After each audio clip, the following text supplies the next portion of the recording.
Hello everyone, just wanted to give another update on the 180 gallon reef project. Quite a bit has changed since the last update.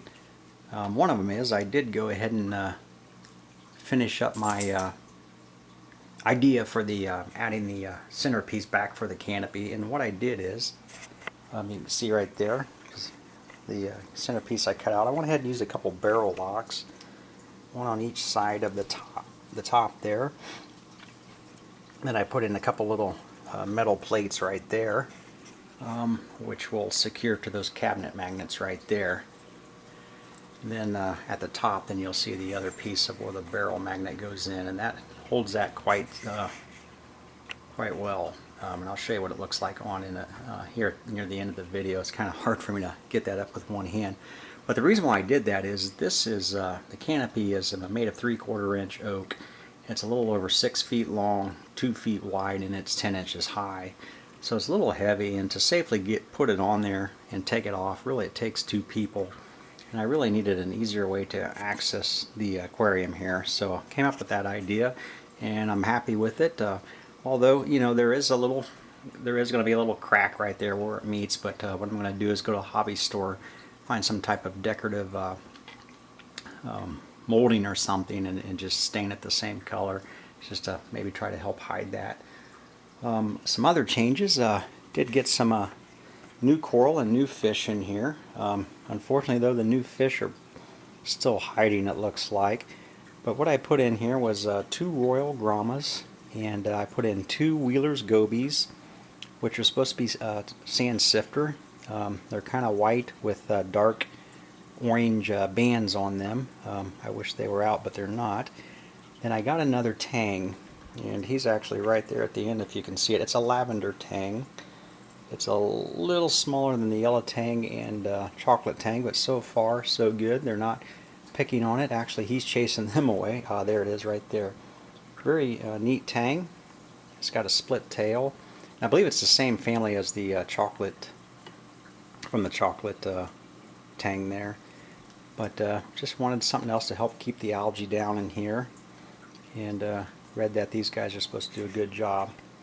There it is right there. Really beautiful fish there. Then the corals I picked up, I went ahead and got a flower pot coral. I thought I'd give another one a try. Right there it is, kind of like a light blue. I did have a couple in the past, a red and a green one, but they only lasted about 3 months. So I'm hoping this one here makes it. It looks very strong and healthy at the moment. And I got a candy cane coral frag, and it's right there.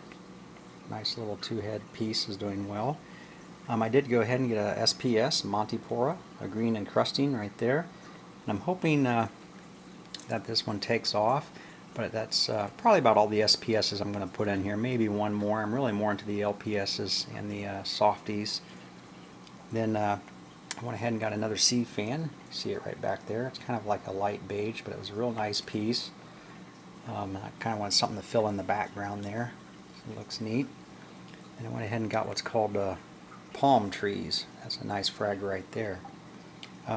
That's really all as far as what has been updated in the aquarium. Now something else I did. Finally got rid of my canister filters, and I went with a sump, the trigger system sump, then with a external eShop overflow. And there it is there. What I did is it's a dual output, so I created a T there for the plumbing. Take you around the side here, and that's 1 inch going into a 1-inch flex tube to the sump.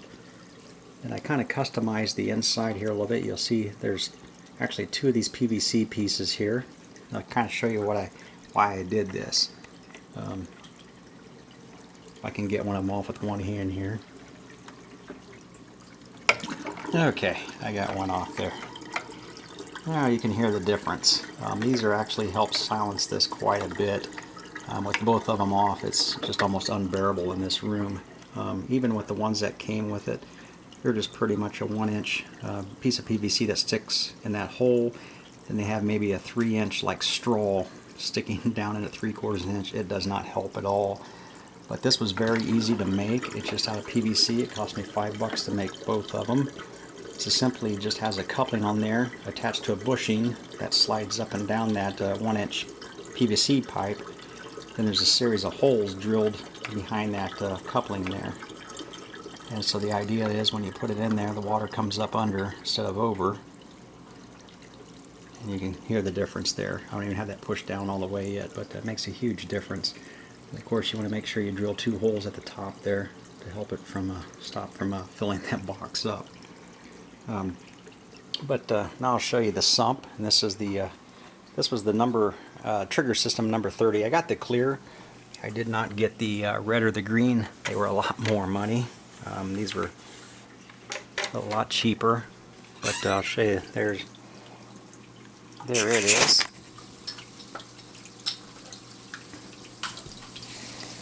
And you can see it there. There's the intake coming out, 1-inch pipe going there.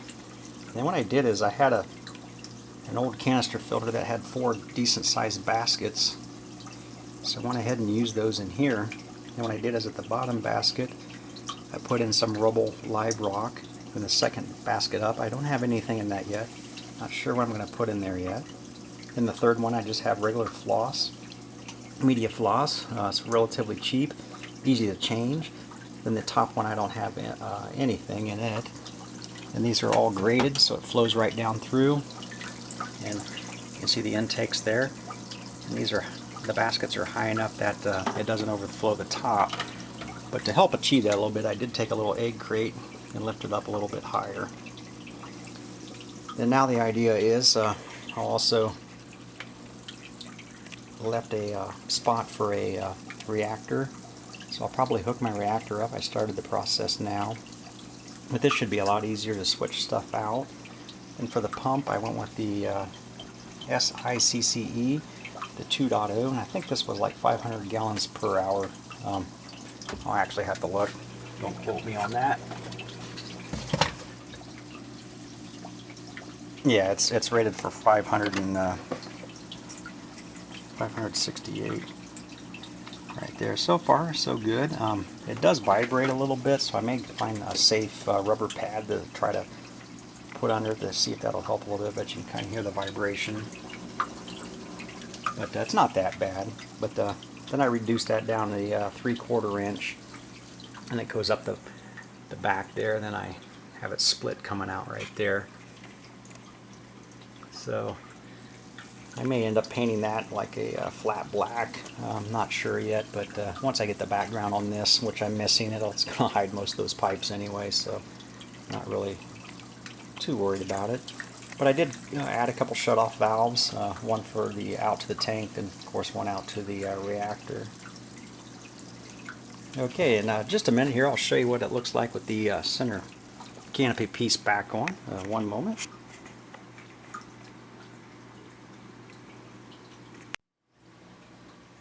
Okay, I have the centerpiece back into the canopy, and like I said, that just simply latches at the top on both sides with the barrel latch. Then I have the 2 cabinet magnets at the bottom to help hold it in place at the bottom, and actually looks quite nice. I like it. My wife's happy with it, which is important. But like I said, though, I do have a small crack there from cutting it out and sanding it down to even it up. But I'll see if I can't find something maybe like that. Something similar, but not exactly, but something decorative to put over that, and see if that'll help hide that crack a little bit. But other than that, I'm pleased with it. Like I said, it's a lot easier for me now to get in and out of there, because I do that a lot. I try to keep my hands out, but it's kind of hard constantly in there cleaning or moving frags around that the fish knock over. So I need to super glue some of them and put putty under them so they'll stop doing that. But anyway, that's all I have for now, and I just want to thank you for watching another video.